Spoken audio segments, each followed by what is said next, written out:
Hello friends, welcome. This is Neetu Kumari. तो आज हम करने वाले हैं ऐतिहासिक स्रोत एवं प्रागैतिहासिक काल के बारे में। ये हमारा हिस्ट्री स्पेशल एमसीक्यू क्वेश्चंस हैं। अगर आप किसी बीएड एंट्रेंस की तैयारी कर रहे हो या फिर आप सीटेट एंट्रेंस की तैयारी कर रहे हो या फिर आप किसी भी इंडिया के एंट्रेंस की तैयारी कर रहे हो, उसमें आपकी वीडियो पूरी तरह से हेल्पफुल होने वाली है, क्योंकि ये हमारा बेसिक जनरल नॉलेज है जो आपसे हर बार किसी भी कॉम्पिटेटिव एग्जाम में जो है चीज़ें पूछी जाती हैं। ठीक है, क्योंकि जनरल नॉलेज जो है सिर्फ आपको अपने इंडिया की ही नहीं करनी होती है, आपको बाहर की भी जनरल नॉलेज होना ज़रूरी है। तो आज स्पेशली हम करेंगे हिस्ट्री स्पेशल है, और ये कुछ प्रीवियस ईयर के क्वेश्चंस हैं जो हमारे पहले आए हुए हैं अलग अलग एग्जाम्स में। तो आपको पता चल जाएगा कि हिस्ट्री में ऐसे बहुत सारे टॉपिक्स होते हैं जिनको हम नज़रअंदाज कर देते हैं, या फिर जिनको हम पढ़ते ही नहीं है ये समझ के कि वो इंपॉर्टेंट नहीं है, इसको एग्जामिनर पेपर में नहीं डालने वाला। लेकिन ऐसा कुछ नहीं होता है। आज के जब आप क्वेश्चन अटैम्प्ट करोगे तो आपको पता लग जाएगा कि कौन कौन सी हिस्ट्री से रिलेटेड क्वेश्चन हैं जिनको आपने इग्नोर किया था, लेकिन एग्जामिनर ने उनको सवाल को पूछ लिया था। ठीक है, तो इस वीडियो में हम पूरे 21 क्वेश्चंस को हम यहाँ पर कवर करेंगे। और लास्ट में आप मुझे कमेंट करके ज़रूर बताइएगा कि आपके 21 क्वेश्चंस में से कितने क्वेश्चन राइट हुए हैं। और जब भी आप प्रीवियस क्वेश्चंस को देखते हो ना, तो मोस्ट ऑफ जो लोग हैं आपसे यही कहते हैं कि प्रीवियस ईयर के क्वेश्चन पढ़ लिया करो, क्योंकि वही क्वेश्चन रिपीट होते हैं। तो रिपीटेशन मुझे लगता है बहुत ही ज़्यादा कम होती है। प्रीवियस ईयर के जब क्वेश्चन आप देखते हो ना, तो आपके माइंड में ये चीज़ रखा करो दिमाग में कि अब प्रीवियस ईयर के जो क्वेश्चन होते हैं उसमें सिर्फ आपने ये चीज़ देखनी होती है कि कौन कौन से क्वेश्चन किस तरह से डाले जाते हैं, या कौन कौन से टॉपिक हैं जिनको इग्नोर हम कर देते हैं लेकिन एग्जामिनर नहीं करता है। ठीक है, तो उस नज़रिए से आपको हमेशा ही जो है अपने जो भी प्रीवियस ईयर के क्वेश्चन हैं वो आपको देखनी चाहिए। और कुछ बच्चे होते हैं ना ऐसे जो कि पूरी तरह से उन्हीं को याद कर लेते हैं, तो ऐसा नहीं कीजिए, क्योंकि न्यू नॉलेज नई तरह से जो प्रश्न है आपके आ जाते हैं, तो आपको वही पुराने जो क्वेश्चन हैं वो उस पर डिपेंड नहीं होना चाहिए, है ना। चलिए हम स्टार्ट करते हैं। सबसे पहला क्वेश्चन हमारे पास आता है यहाँ पे, भारत के नामकरण के संदर्भ में भारतवर्ष का उल्लेख किस ग्रंथ में मिलता है। भारत के नामकरण के संदर्भ में भारतवर्ष का उल्लेख किस ग्रंथ में मिलता है। पहला ऑप्शन है अष्टाध्यायी, अर्थशास्त्र, आर्यभट्टियम या फिर आचार्य सूत्र में। बताइए। अगर कोई स्टूडेंट है जिसको किसी भी क्वेश्चन में थोड़ी ज़्यादा समय की ज़रूरत है तो आप आराम से वीडियो को पॉज कर सकते हैं, लेकिन फिर भी मैं हमेशा ही कहती हूँ, आज भी कहना चाहूँगी कि जब भी आप एग्जाम में बैठते हो ना, तो मुश्किल से आपको एक क्वेश्चन के लिए 1 मिनट मिलता है, बहुत ही मुश्किल से होता है ऐसा। ठीक है, तो आप जितने जल्दी फास्ट आंसर देने की कोशिश अभी से कर दोगे, प्रैक्टिस स्टार्ट कर दोगे, तो आपके लिए बहुत ज़्यादा जो है हेल्पफुल हो जाएगा। ठीक है, तो क्वेश्चन नंबर फर्स्ट का right answer option number A हो जाएगा, यानी कि जो अष्टाध्यायी है। ठीक है, इसमें भारत के नामकरण के संदर्भ में जो भारत का नाम भारतवर्ष रखा है ना, इसके बारे में काफ़ी ब्रीफ नॉलेज है आपको वहाँ पर इस ग्रंथ में दी हुई है। अगर आप एक्स्ट्रा नॉलेज जानना चाहते हैं तो आप इस चीज़ को जरूर सर्च कीजिएगा और पढ़िएगा इसके बारे में। नेक्स्ट क्वेश्चन हमारे पास है, निम्नलिखित में से किसका निवास स्थान होने के कारण भारत का नाम आर्यवर्त पड़ा। यानी कि कौन ऐसा था जो कि भारत में आया था रहने, और उनके निवास स्थान, उनके रहने की जगह के नाम पर ही भारत को आर्यवर्त के नाम से भी जाना जाता है। पहला ऑप्शन हमारे पास है भरत, द्रविड़, आर्य या फिर दुष्यंत। और साथ साथ में आप ये भी देख सकते हो कि ये एसएससी सीपीओ 2003 में आया हुआ क्वेश्चन है, यानी कि बहुत पुराने आप प्रीवियस ईयर के जो क्वेश्चन हैं उनको भी साथ साथ में आप कवर कर रहे हो। तो क्वेश्चन नंबर 2 का right answer option number C हो जाएगा, यानी कि आर्य, क्योंकि आर्यव्रत रखा गया है नाम, तो ये आर्य हमारे इंडिया में आए थे जिन्होंने जो है वो अपने भारत में काफ़ी ज़्यादा प्रोग्रेस किया था, तो उनकी वजह से ही हमारे इंडिया को आर्यवर्त भी कहा जाता है। नेक्स्ट क्वेश्चन हमारे पास है, पुरातात्विक विधा का अभिप्राय है।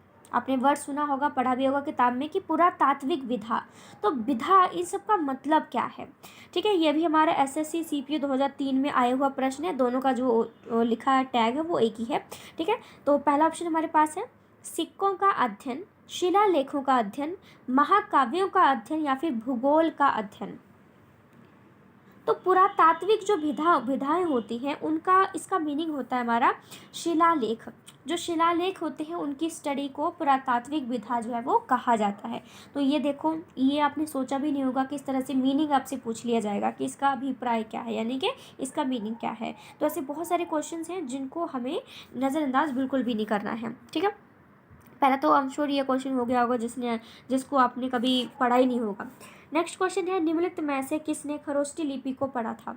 पहले हमारी ब्राह्मी और खरोष्टी 2 लिपि देखी गई थी, मिली हमको, ठीक है, लेकिन हम उनको पढ़ ही नहीं पा रहे थे कि उसमें क्या लिखा था। लेकिन खरोष्टी लिपि ऐसी है जिसको किसी ने पढ़ लिया था। तो पूछा है कि वो कौन थे। पहला ऑप्शन है Priyadarshi, Colin McKenzie, Alexander Cunningham या फिर जेम्स प्रिंसेप।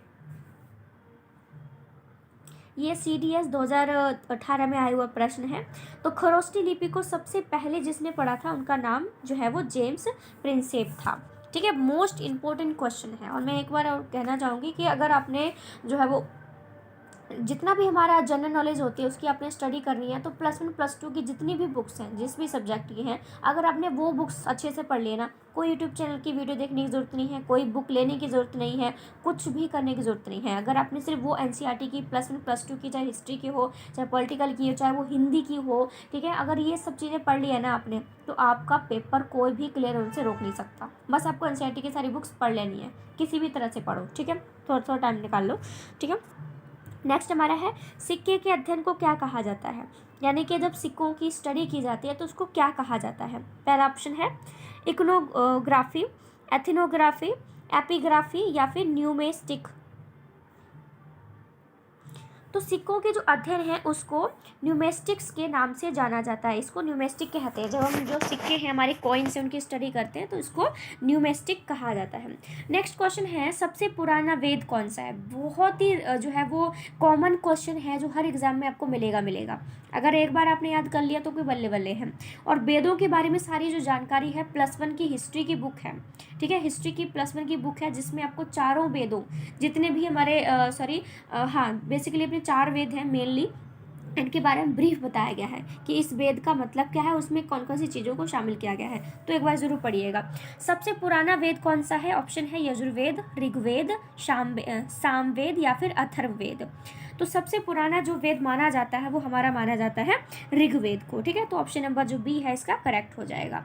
नेक्स्ट क्वेश्चन हमारे सामने आता है ऋग्वेद में सबसे पवित्र किस नदी का जिक्र है।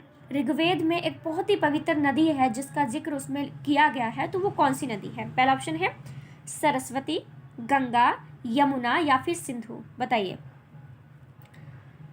इसका राइट आंसर हो जाएगा ऑप्शन नंबर ए, यानी कि जो हमारे ऋग्वेद है उसमें सबसे जो पवित्र नदी के बारे में जानकारी मिलती है वो सरस्वती जो नदी है उसके बारे में मिलती है। नेक्स्ट क्वेश्चन है शास्त्रीय संगीत के सिद्धांत की विवेचना की गई है। अब आपने देखा होगा ध्यान से, तो तीसरा क्वेश्चन है जो कि वेदों से पूछा गया है। अगर आपने वेदों के बारे में कोई चीज़ पढ़ी ही नहीं है तो आपके 3 नंबर तो ऑलरेडी गए। इसलिए है हर चीज़ की जानकारी आपके पास होनी चाहिए, इसलिए मैंने बोला है आपको +1 की हिस्ट्री की बुक है जाके पढ़िएगा। एक चैप्टर दिया हुआ है पूरा वेद के ऊपर में, बहुत ही इंटरेस्टिंग है। ऐसा नहीं है कि बिल्कुल आप बोर हो जाओगे, आपको इंटरेस्ट और बढ़ेगा कि और क्या क्या इसमें नॉलेज आपको देखने को मिल जाएगी। बहुत इंटरेस्टिंग वे में उसको प्रेजेंट किया गया है, तो वह ज़रूर पढ़िएगा। तो शास्त्रीय संगीत की विवेचना कौन से उसमें की गई है, तो याद रखिएगा शास्त्रीय जो संगीत है उसके बारे में जो जानकारी है वो हमारी सामवेद में दी गई है, ठीक है। ये जो लास्ट ऑप्शन है ऑप्शन नंबर डी है इसका करेक्ट हो जाएगा। नेक्स्ट क्वेश्चन हमारे सामने है शुक्ल यजुर्वेद एवं कृष्ण यजुर्वेद का संबंध किस वेद से है। पहला ऑप्शन है ऋग्वेद से, अथर्ववेद से, यजुर्वेद से या फिर सामवेद से। तो शुक्ल यजुर्वेद एवं कृष्ण यजुर्वेद का जो रिलेशन है वो हमारा है, ठीक है, यजुर्वेद से है, ठीक है, क्योंकि इसके पीछे ही यजुर्वेद लिखा हुआ है तो इसका जो है थोड़ा सा कॉमन सेंस के अकॉर्डिंग भी हम इसका आंसर दे सकते हैं। नेक्स्ट क्वेश्चन हमारे सामने क्वेश्चन नंबर 10 है आयुर्वेद अर्थात जीवन का विज्ञान। ये देखो एक और नॉलेज मिल गई है। आयुर्वेद का मतलब क्या होता है, जीवन का विज्ञान। तो इसका उल्लेख सर्वप्रथम मिलता है, इसका उल्लेख सबसे पहले हमें कहाँ मिला। पहला ऑप्शन है आरण्यक में, सामवेद में, यजुर्वेद में या फिर अथर्ववेद में। 10 का right answer option number D हो जाएगा, यानी कि अथर्ववेद में हमको आयुर्वेद के बारे में उल्लेख मिलता है, ठीक है। क्वेश्चन नंबर 11 है किस वेद में सभा को निरिष्ट अर्थात सामूहिक वाद विवाद या उल्लेखनीय कहा जाता है, उल्लंघनीय कहा गया है। ऋग्वेद, यजुर्वेद, सामवेद या फिर अथर्ववेद। तो 11 का right answer option number D हो जाएगा, यानी कि अथर्ववेद, ठीक है। क्वेश्चन नंबर 12 है, बहुत ही इंपॉर्टेंट है। त्रयी नाम है, त्रयी का मतलब क्या है। पहला ऑप्शन है तीनों वेदों का, धम्म, संघ व बुद्ध का, हिंदू धर्म के 3 देवताओं का या फिर 3 मौसमों का। तो जो हमारा त्रयी है इसका आंसर हो जाएगा पहला। तीनों वेदों को जो है वो त्रयी भी कहा जाता है। क्या? तीनों वेदों को त्रयी भी कहा जाता है। तो ऑप्शन नंबर ए हमारा करेक्ट हो जाएगा। नेक्स्ट क्वेश्चन हमारे सामने है जीविको, ठीक है, जीविकोपार्जन हेतु वेद वेदांत पढ़ाने वाला अध्यापक कहलाता था। यानी कि जो वेद और वेदांत को टीचर पढ़ाता था उस सब्जेक्ट के टीचर को क्या कहा जाता था, ये आपसे पूछा गया है। पहला है आचार्य, अर्धवर्यु, उपाध्याय या फिर पुरोहित।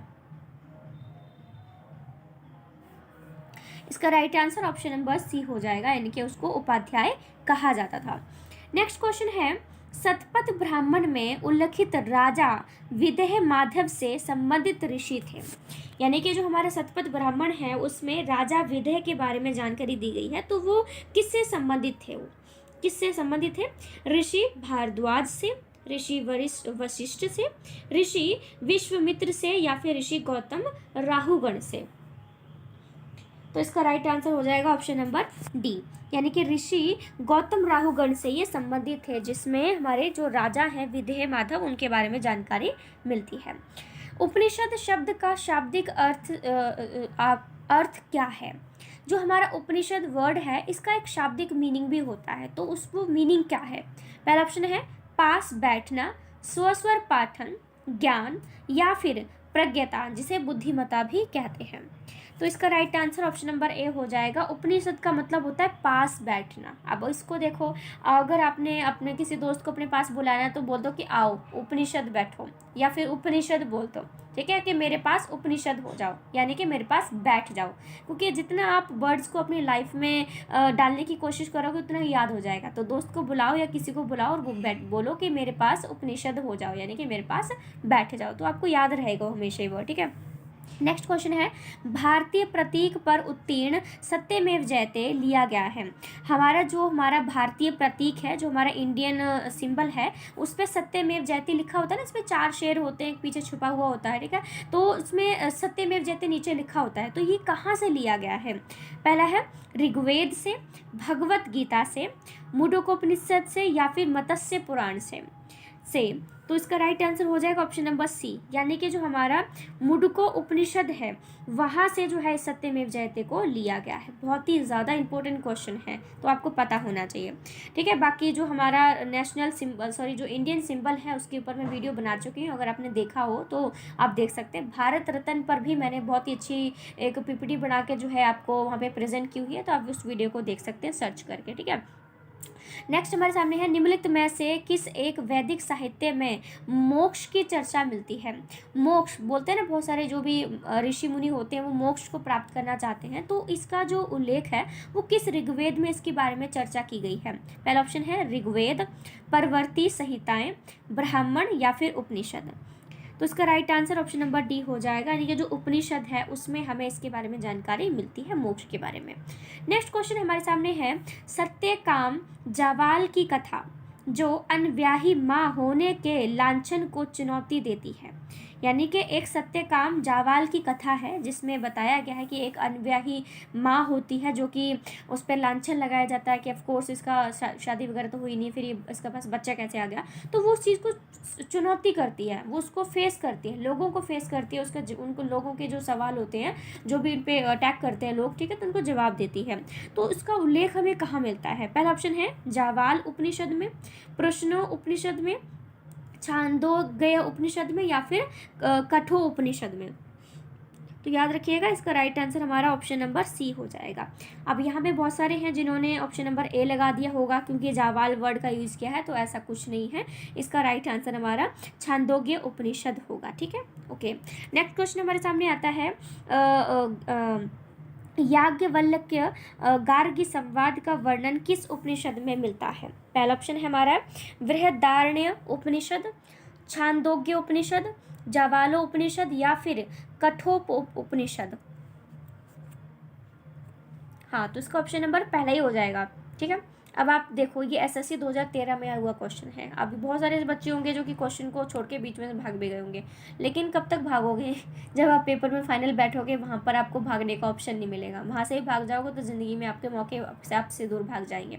क्योंकि कुछ हासिल करना है तो आपको वहाँ पर डटे रहना पड़ेगा, लड़ना पड़ेगा, इन वीडियोस को देखना पड़ेगा, क्वेश्चंस को याद भी करना पड़ेगा। कुछ आते हैं तो वो भी सॉल्व करने पड़ेंगे, जो नहीं आते हैं उसको भी ज्ञान अपने दिमाग में डालना पड़ेगा। ठीक है, बहुत ज़रूरी चीज़ें होती हैं जो हमें लाइफ में जो है करनी चाहिए। ठीक है, नेक्स्ट क्वेश्चन हमारे सामने आता है, तमसो माँ ज्योतिर्गम्य कथन है मूलतः उपनिषद का है, महाकाव्यों का है, पुराणों का है, या फिर षड दर्शन का है? तो इसका राइट आंसर हो जाएगा ऑप्शन नंबर ए, यानी कि उपनिषद का है। नेक्स्ट क्वेश्चन हमारे सामने आता है, किस उपनिषद में देवकी पुत्र कृष्ण को घोर अंगिरस के रूप में उल्लेखित किया गया है? ऑप्शन पहला है छांदोग्य उपनिषद, बृहदारण्यक उपनिषद, मुंडूक उपनिषद, या फिर श्वेताश्वर उपनिषद।